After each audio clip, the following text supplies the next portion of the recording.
Cilacap terkini, Polresta Cilacap berhasil ungkap kasus pembuangan bayi di Majenang, eksklusif Jurnal Media. Satreskrim Polresta Cilacap berhasil ungkap kasus pembuangan bayi di saluran irigasi di Desa Mulyasari, Kecamatan Majenang, Kabupaten Cilacap. Pelaku berinisial ATS masih berusia 15 tahun 10 bulan, berstatus pelajar. Pelaku saat ini masih berada dirawat di salah satu rumah sakit di Majenang.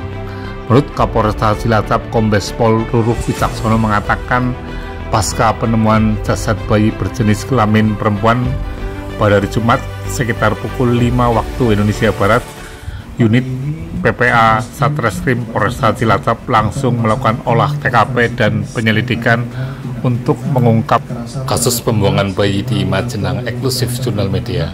Ini dilakukan oleh seorang ibu terhadap anaknya.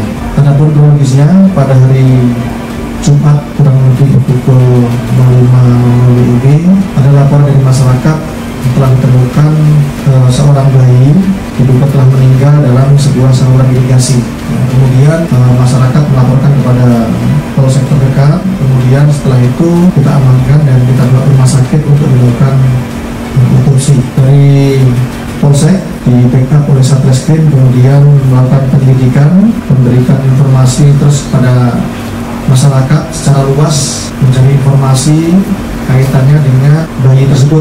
Kemudian setelah dilakukan otopsi, dari hasil otopsi dokter dalam keterangannya menyampaikan bahwa bayi tersebut cukup umur, kemudian lahir ketika cukup usia untuk dilahirkan, kemudian ada tanda-tanda penyimpalan, kemudian tidak ditemukan tanda-tanda tenggelam. Kemudian kami sampaikan kepada rekan-rekan bahwa tidak lama setelah itu, besok hari Sabtu tanggal 24 kita menerima laporan dari rumah sakit ada seorang ibu yang dirawat yang setelah mendapatkan perawatan awal dari klinik umum.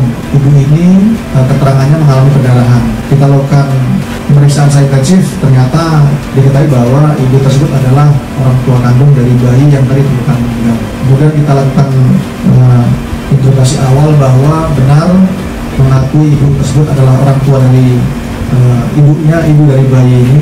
Atas inisialnya ADS, masih di bawah umurnya 15 tahun 10 bulan, masih kelas 10 atau kelas 1 SMA. Kemudian dari keterangan yang bersangkutan ini melahirkan sendiri, kemudian di rumah tanpa diketahui oleh pihak keluarga. Kemudian sesaat setelah bayi dilahirkan, mulut dari bayi itu kemudian disumpal dengan pakaian dalam, celana dalam dari ibu, sehingga meninggal dunia. Setelah itu oleh ibu, pelaku anak ini dibawa ke luar rumah, kemudian dibuang di saluran irigasi. Itu terjadi kurang lebih cuma dini hari, antara pukul 1 sampai dengan pukul 3.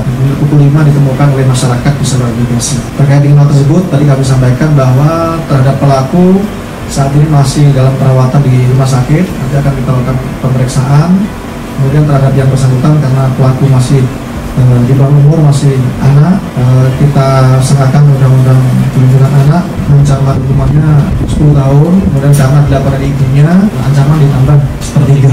Mengingat ini proses hukumnya berbeda, nanti kita akan lakukan percepatan proses terhadap anak. Motifnya yang bersangkutan ini dia berpacaran dengan teman sekolahnya, kemudian hingga hamil. Selama hamil ini tidak menyampaikan kepada orang tua maupun keluarganya. Jadi orang tua tidak tahu selama hamil, karena yang bersangkutan menggunakan baju yang longgar. Jadi ke sekolah juga tetap ke sekolah. Terkait dengan kasus seperti ini, perlindungan anak, bagaimana kita mengawasi anak-anak kita di lingkungan kita, itu dimulai dari keluarga. Jadi pengawasan anak sebenarnya dimulai dari keluarga. Kasus-kasus seperti ini biasanya bermula dari keluarga-keluarga yang memang mungkin orang tuanya jauh, tidak berada di situ. Sekarang pengawasan bisa dilakukan dari mana saja, bisa melalui HP, bisa melalui media yang lain, sehingga harapannya tidak terjadi masalah-masalah seperti ini. Karena anak adalah aset bangsa, sehingga harus kita awasi, kita jaga semaksimal mungkin. Tim Liputan Jurnal Media melaporkan. Like, subscribe, share, dan komen.